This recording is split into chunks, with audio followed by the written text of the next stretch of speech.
The Wagner Bulldogs are on the OK Preps Network. Happy to have Wagner on OK Preps this last fall. Got to watch their run to a Class 4A state championship. And joining the program now is their head coach, Dale Condict, always a good friend to the program. Coach, thanks for taking some time this morning to talk a little Wagner Bulldog football with us. Hey, it's always a good thing to be able to talk football, so glad to be on.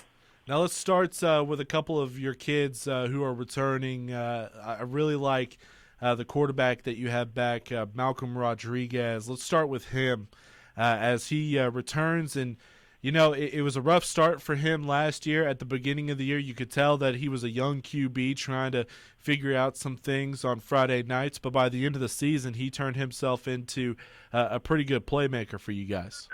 He sure did, and you summed up his season pretty well there. He struggled a little bit early being a sophomore. I think he let the pressure of starting in high school football games get to him a little bit. But I sat him down and told him after a couple of weeks, listen, you're the quarterback, and we're going with you all season. Settle in and play within yourself because you got great teammates around you that can make plays and help. And boy, he really progressed as the year went, and he's had a really good winter. He was a state runner-up in wrestling, had a good spring in baseball, and has lifted some weights along the way. And, really excited about his future. He's grown a lot, put on some weight, and in spring ball, he's really way ahead of where he was at this time last year.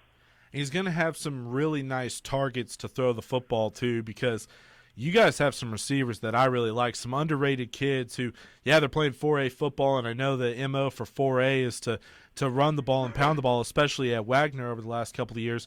But with the return of A.J. Freeth, who has started for you guys for, it seems like forever now, as well as the emergence of Nakia Jones last year as a freshman, Malcolm's going to have some choices to throw the ball.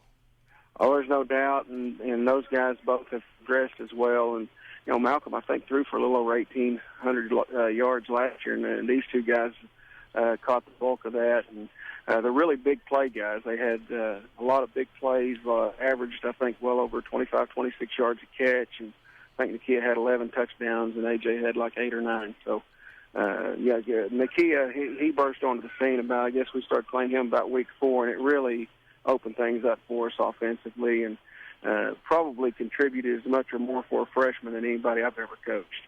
Hey, Dale, it's Ben Jonson. Thanks for coming on with us. We talked about the quarterback position and the wide out spot. At running back, is it going to be a deal where KJ Lee is going to play both ways? Is he taking over at running back, or who do you have, spelling Malcolm back there? We have our tailbacks returning. He had a little over 1,100 yards. I'm sorry, I thought Scotty had graduated. My apologies. But we also, KJ, a lot of people might not have known, we played him all year. He had a broken wrist. His scaphoid bone was broken. It doesn't heal without surgery, so he had to wait till after the season to have the surgery. So, he still rushed for over 600 yards, but it definitely affected his offensive play. So, he will definitely be more involved this coming season, him and Scotty. And we have a couple of young kids that look really good that'll be sophomores that I think people will be earning their names soon. So, definitely feel good about running back state. Talking with Wagner head coach Dale Condict here on the OK Preps Roundup. Coach, I was out there at spring practice a couple weeks ago on the first day of spring ball, and that's when I found out that KJ basically had a broken wrist all last year and just had it surgically repaired. And that seemed insane to me considering the production he had offensively and defensively.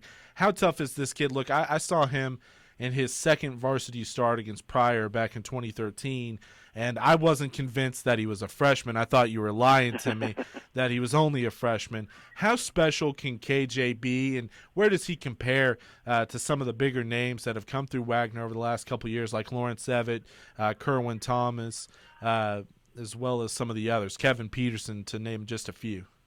Yeah, we think he has that kind of potential, and that's been shown by some of the colleges that are stopping by to get more information on him. And the thing about KJ is he has some things that sometimes you don't find in big-time football players that can be a roadblock for him. And KJ has the grades, he has the attitude, the work ethic, and if you can get those things out of the way, it sure does help in the recruiting process. So, I don't see his career going anywhere but up, and He's had a great run here in the off season of just continuing to get better. He works really hard in the weight room and his speed and quickness. So we expect a really big year out of him. Even though I think he's already totaled near 300 tackles in his career, he still has 2 years to go. You guys return so many pieces offensively and defensively. How do you keep everybody on the field in check going into the season? I know you return the entire offensive line. You return your quarterback, so many pieces on defense, Nakia Jones, A.J. Freeth. You guys are loaded. I mean, at bottom line, you guys are loaded heading into 2015. How do you keep everybody's ego in check? And as far as, you guys can't just walk off the bus, show up on the field, and win on Friday nights. It's going to have to take the same fight, the same energy that you put out last year. How do you keep everybody in line?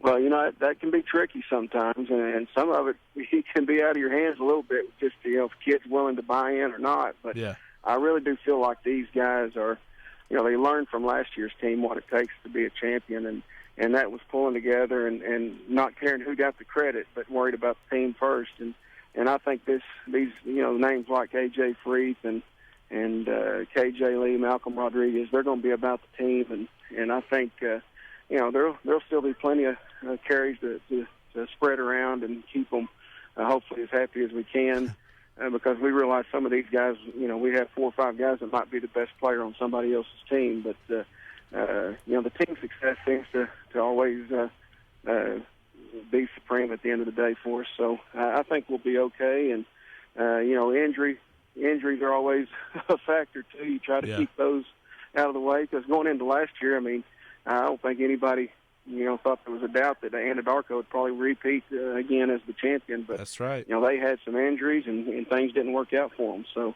you just never know. And that's what's great about high school football, that unknown. But going in on paper, we realize that we look really good. That's a good point with Anadarko last year. Hopefully you guys can avoid that injury bug and make a run at another state championship. Always happy to talk to you, Coach, and looking forward to seeing you guys this summer. And, once August rolls around, it's football time in Oklahoma yet again. Looking forward to talking to you in 2015. Yeah, we can't wait. We'll be here before we know it.